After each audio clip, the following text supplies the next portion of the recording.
এবং আমরা যতটুকু জানি ইফতারের আগে একটি দোয়া কবুলের বোধহয় খুব সম্ভব উত্তম একটি সময়।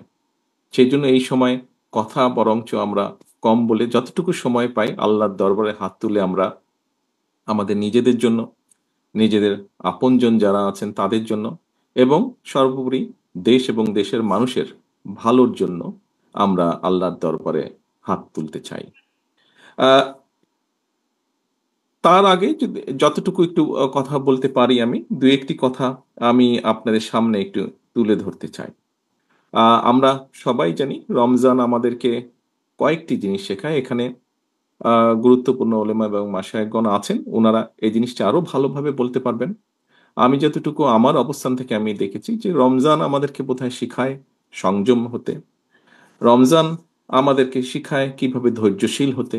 রমজান আমাদেরকে শিখায় কিভাবে আমরা মানবিক দৃষ্টিকোণ দিয়ে মানুষের পাশে দাঁড়াতে পারি।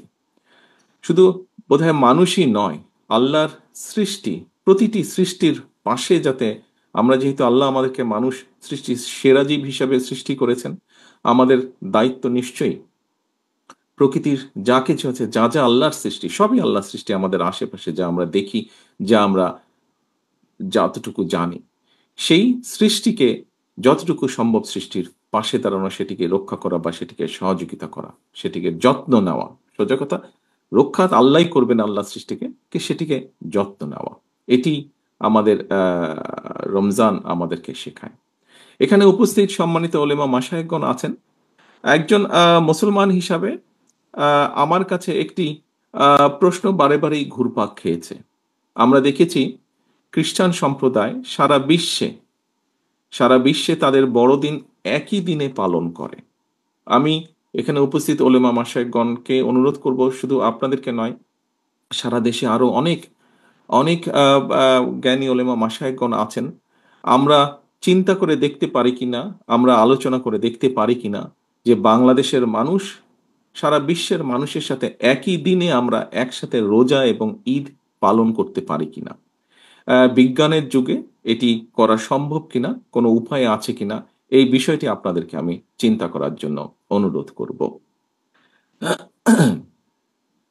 আ আমরা আলোচনা শুরু করার আগেই আ একটি আয়াত শুনছিলাম কোরআনে এবং সেই আয়াতের মূল বৈশিষ্ট্য হচ্ছে যে আস আমরা মানুষকে আমাদের আশেপাশে যত আমাদের সহকর্মী, পরিবার, আত্মীয়স্বজন, বন্ধু-বান্ধব যারাই আছেন তাদেরকে সৎ কাজের জন্য উৎসাহ দেওয়া এবং অসৎ কাজে নিরুৎসাহিত করা।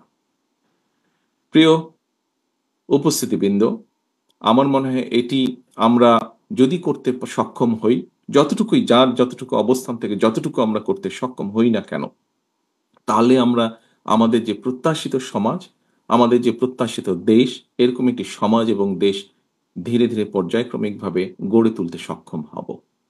রমজানের এই দিনে, ১ম রমজানের এই দিনে আমরা আল্লাহর দরবারে আবারও হাত তুলি। আসুন আল্লাহর দরবারে হাত তুলে আমরা নিজেদের জন্য, নিজেদের বাবা-মা, আত্মীয়স্বজন, এখানে আমাদের এতিম বন্ধু যারা এসেছে, তারা যেই আপনজনকে হারিয়েছে, তাদের সকলের জন্য হাত তুলে আল্লাহর দরবারে আমরা দোয়া চাই।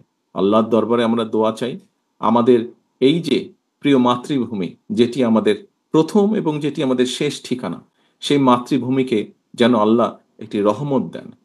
যে রহমতের কারণে আমরা প্রতিটা মানুষ, এই দেশের প্রতিটা মানুষ যাতে শান্তিতে আমরা থাকতে পারি, সেই রহমত যাতে আল্লাহ দেন, সেই এটা তার জন্য আমরা আল্লাহর দরবারে হাত তুলে দোয়া চাই।